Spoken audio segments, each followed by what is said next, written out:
The problem that we have is, if I'm to ask a question, how many of us know Surah Al-Fatiha by heart? Just put your hand up. Okay, alhamdulillah. How many of us understand what Surah Al-Fatiha means? Please put your hand up.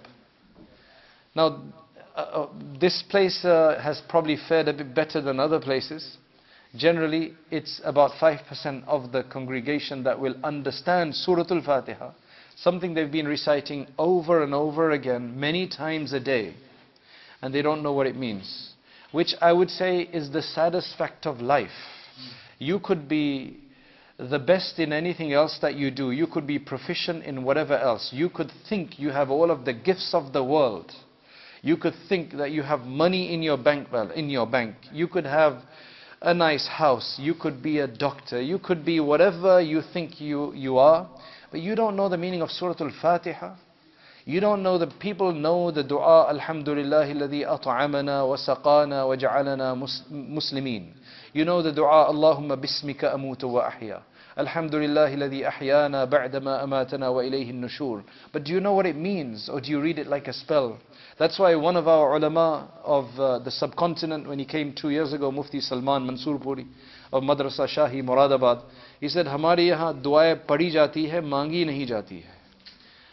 For Urdu, that means, in Urdu, what that means is we read du'as. We don't ask them. We don't make them. We don't call unto Allah. We just read them. And we say, oh Allah, you know what this means. I want it, whatever it is. But we have no idea what it means. We go to sleep, Allahumma bismika amutu wa ahya. Usme kuch maut sa kuch nazar aa raha hai mujhe. Maut. That's it. Right? It's a really sad fact. These are the basic things. We're not saying you have to go and spend years and years learning Arabic, but at least know what you're reading. And of course, if you have a desire to learn Arabic, you will learn it. If you have a desire to understand the Quran, you will know it. You will learn it. And this is so important because the ulama have paid so much attention to this. Otherwise, it'd be prohibited to write a translation of the Quran. Otherwise, some of the greatest, if I just talk about the Indian subcontinent, all the way from Shah Waliullah, one of the first to write a translation in Persian of the Quran. His two sons, one wrote Shah Rafiuddin, Shah Abdul Qadir. They wrote translation. One of the first Urdu translations were written by his sons. And this is when Urdu was just being formulated. His son decided to write a translation of the Quran just when Urdu was being formulated as a language. 300 years ago, taqreeban, 250, 300 years ago. Then you have some of the greatest other scholars that came later, Shabbir Ahmad Uthmani, Ashraf Ali Thanwi, Khair Muhammad Jalandhari.